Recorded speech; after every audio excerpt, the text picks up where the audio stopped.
സംസ്ഥാനം കടക്കെണിയിലാണെന്ന് ചിലർ വ്യാജ പ്രചാരണം നടത്തുന്നുവെന്ന് മുഖ്യമന്ത്രി പിണറായി വിജയൻ. സംസ്ഥാനത്തിന്റെ തനത് വരുമാനം 26% നിന്ന് 73% ഉയർന്നുവെന്നും മുഖ്യമന്ത്രി ചൂണ്ടിക്കാട്ടി. ഇടുക്കി ജില്ലയിലെ ഭൂപ്രശ്നം ശാശ്വതമായി പരിഹരിക്കാനായുള്ള ഭൂപതിവ് ചട്ടഭേദഗതി ഉടൻ നിലവിൽ വരുമെന്നും മുഖ്യമന്ത്രി അറിയിച്ചു. സാലിയുടെ റിപ്പോർട്ട്. ഈ വാർത്തയോടെ ഈ ബുള്ളറ്റിൻ പൂർണ്ണമാകും. ഇനി സ്പീഡ് ന്യൂസുമായി അനന്യ. സർക്കാരിൻ്റെ 4ാം വാർഷികവുമായി ബന്ധപ്പെട്ട് 2 പരിപാടികളാണ് ഇന്ന് നെടുങ്കണ്ടത്ത് പ്രധാനമായും നടന്നത്. ഒന്ന്, സർക്കാർ സംഘടിപ്പിച്ച ഔദ്യോഗിക പരിപാടി. അത് മുഖ്യമന്ത്രി നടത്തിയ സംവാദമായിരുന്നു.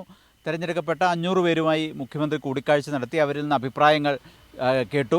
മുഖ്യമന്ത്രി അതിന് മറുപടി പറയുകയും ചെയ്തു. ആമുഖ പ്രസംഗത്തിൽ മുഖ്യമന്ത്രി വിശദമായി തന്നെ ജില്ലയിലെ ഭൂമി പ്രശ്നത്തെക്കുറിച്ച് സംസാരിച്ചു. സംസ്ഥാനം കടക്കണിയിലാണെന്ന് ചിലർ നടത്തുന്ന പ്രചരണത്തെക്കുറിച്ച് അദ്ദേഹം വിശദീകരിച്ചു. ഏതായാലും സംസ്ഥാനം വലിയ വികസന കുതിപ്പിലാണ്. അതിന് കിഫ്ബി അടക്കമുള്ള ഫണ്ട് നമ്മൾ വിനിയോഗിക്കുന്നുണ്ട്. സംസ്ഥാനത്തെ സംബന്ധിച്ചിടത്തോളം അത് വലിയ വികസന കുതിപ്പ്, തനത് ഫണ്ടാണെങ്കിലും തനത് നികുതി വരുമാനത്തിലാണെങ്കിലും ഒക്കെ വലിയ വർധനവുണ്ടാക്കാൻ സംസ്ഥാനത്ത് ഇടതു ഭരണകാലത്ത് കഴിഞ്ഞിട്ടുണ്ട് എന്നാണ് മുഖ്യമന്ത്രി വിശദീകരിച്ചത്. സംസ്ഥാനത്തെ സംബന്ധിച്ചിടത്തോളം, ഇടുക്കി ജില്ലയെ സംബന്ധിച്ചിടത്തോളം ഇടുക്കിയുടെ ഭൂപ്രശ്നം പരിഹരിക്കുക എന്നുള്ളത് തന്നെയാണ് സർക്കാരിൻ്റെ മുൻഗണന ഉള്ള പ്രധാനപ്പെട്ട വിഷയം. അതിനുവേണ്ടിയുള്ള ഭൂനിയമത്തിൽ ഭേദഗതി വരുത്തിയിട്ടുണ്ട്. ഒപ്പം അതിൻ്റെ ചട്ടം ഉടൻ പ്രാബല്യത്തിൽ വരും. അത് മെയ് മാസത്തോടെ യാഥാർത്ഥ്യമാകും എന്നാണ് മുഖ്യമന്ത്രി പറഞ്ഞത്. ചുരുക്കത്തിൽ ഈ വിഷയം പരിഹരിക്കുക, ഇടുക്കിയിലെ ഭൂമി പ്രശ്നം പരിഹരിക്കുക എന്നുള്ളത് തന്നെയാണ് സർക്കാർ മുൻഗണന നൽകുന്നത് എന്ന് അദ്ദേഹം വ്യക്തമാക്കുകയും ചെയ്തു.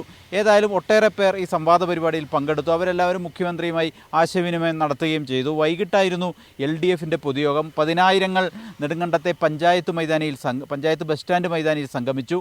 വലിയ ആവേശകരമായിരുന്നു സമാപന പൊതുസമ്മേളനം എന്ന് പറയാം. മുഖ്യമന്ത്രി ഉദ്ഘാടനം ചെയ്തു.